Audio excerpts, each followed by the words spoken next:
Having begun this short series of readings from my little book, To China with Hands, Heart and Hope, with a brief account of my call to the work in China, we now find that things didn't go as smoothly as one would have liked or anticipated.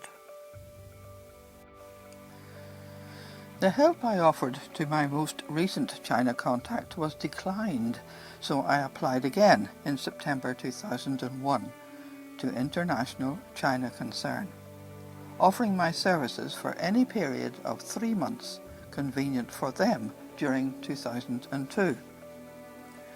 My application was returned to me by the post office as undeliverable, and a contact who was to apply for me in person when he visited Hong Kong that month forgot to mention it. Following a second application, I was eventually informed that one of my references had not been entirely supportive, so I had to submit more references. Not having heard anything by Christmas, I was beginning to wonder if I had heard the Lord correctly. I prayed that He would confirm my call yet again by providing my fare to China. Please. On the 11th of January, I received a cheque in the post, most unexpectedly, for twice the amount I needed. Praise the Lord! By the end of January, I heard that I had been selected to join a short-term team for 2 weeks in March.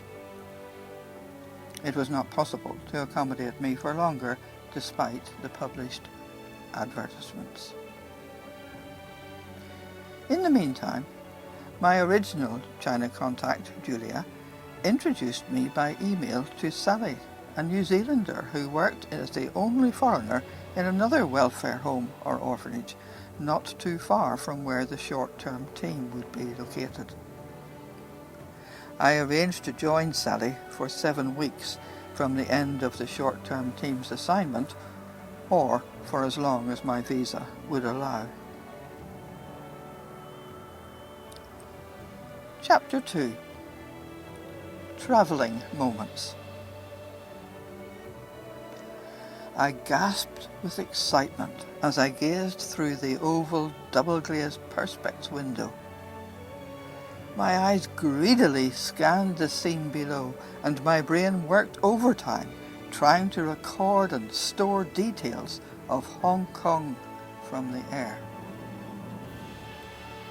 As the aircraft banked steeply in preparation for landing, I caught a glimpse of a multitude of offshore islands with densely wooded hills edged with golden beaches, all just begging to be explored.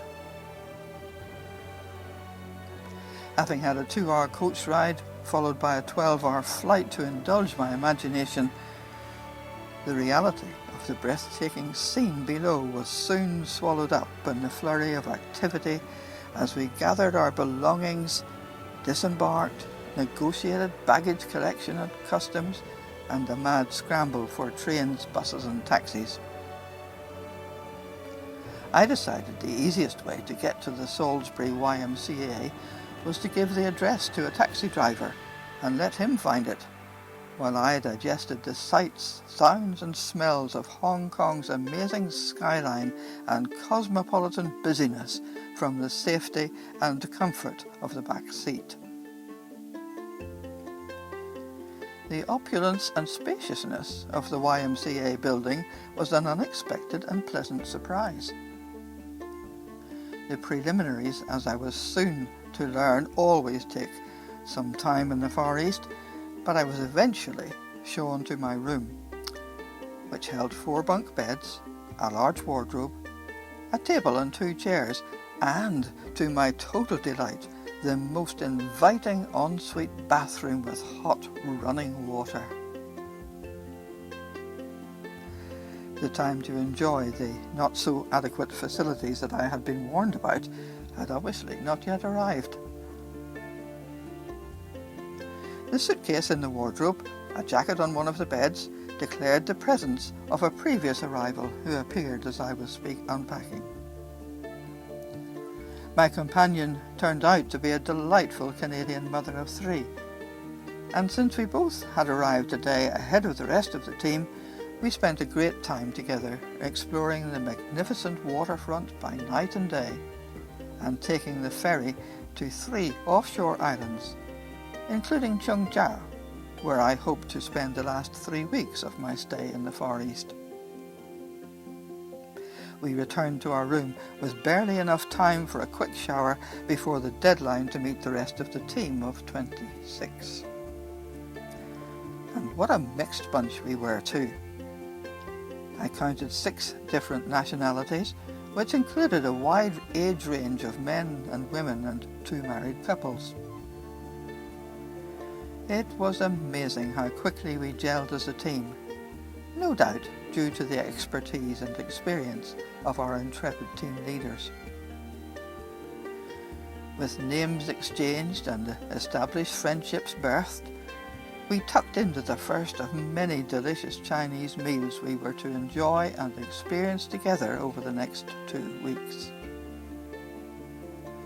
Dinner was followed by a time of more formal introduction and orientation to the common task ahead. There was much to learn about Chinese culture, protocol and people, as well as our role, behaviour and interaction as guests in their country.